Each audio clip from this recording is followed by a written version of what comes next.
Well, first of all, thank you for all of your love and support and well wishes for Kimura. She did come out of the doggy hospital this morning and she's doing just fine. She was very, very sick, sicker than I've ever seen a dog, and technically in septic shock by the time she got there. Her blood pressure was low. She had a very, very high white count. She was having trouble standing up. She was falling over. Just had a really, really bad raging gastroenteritis. So she's better now on antibiotics and got a lot of fluid resuscitation and all that good stuff. So thanks again for all your love and support. So what I wanted to talk about today is disappointment. Disappointment is something that we really don't want to look at closely.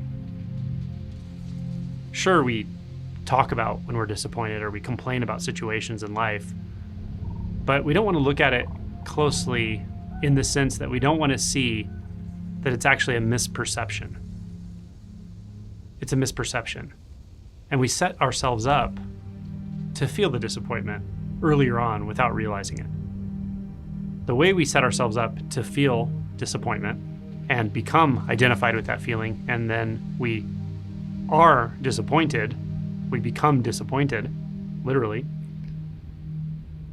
we don't realize, we don't make the connection back to what it was that set it up in the first place.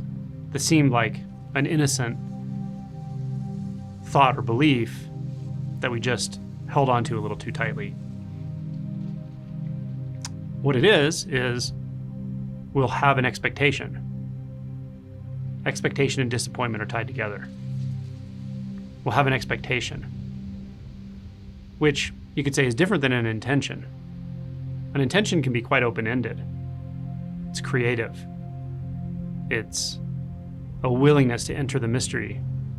An expectation is pretty darn close to an insistence that things go the way we imagine them to go right now, which is going to result in disappointment a good portion of the time. Sometimes it won't.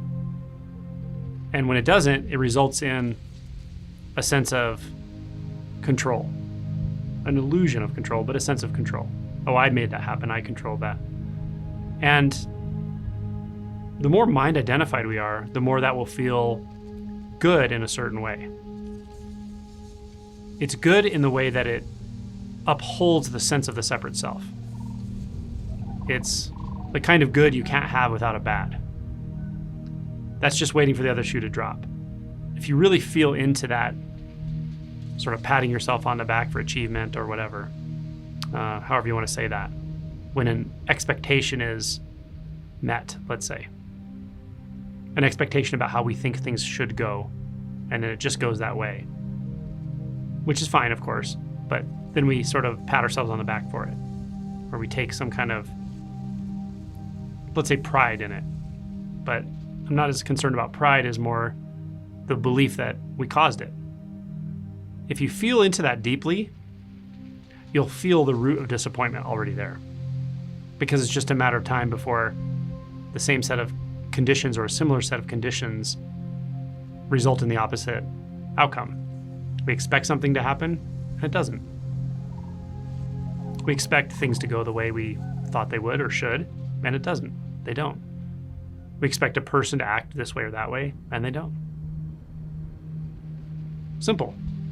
But if we catch it early, and we work with it, and see, in what way am I expecting things to go a certain way?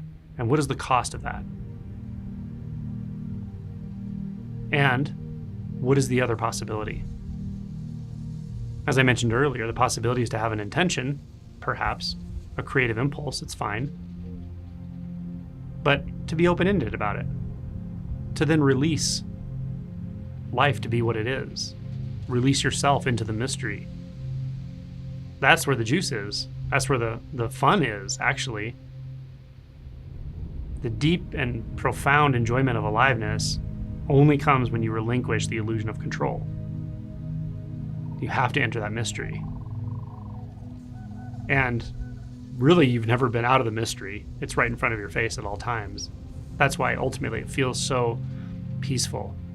feels so right when we let go of those illusions of control, because now you're in synchronicity with this.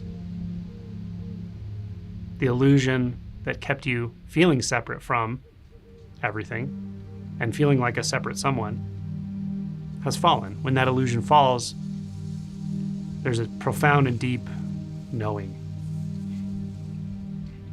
an okayness, a release into this ocean of emptiness, this intimate, radiant clarity. These words are essentially useless, but they're poetic, trying to describe the indescribable. But it stands on its own. It has its own signature, and in a way it has its own rhythm. But it's not one you can memorize, know, understand, or control, and you don't need to.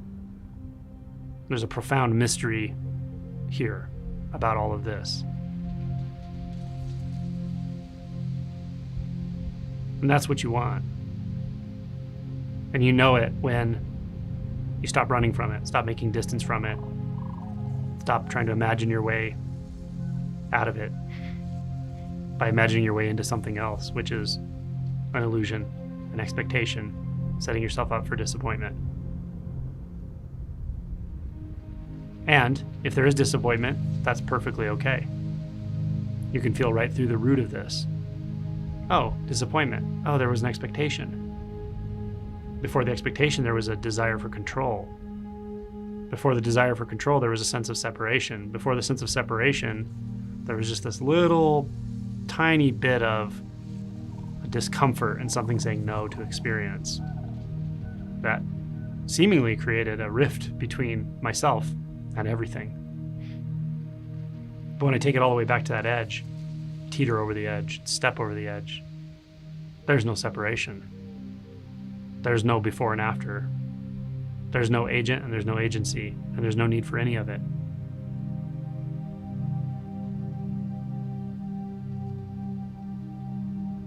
No words can describe this.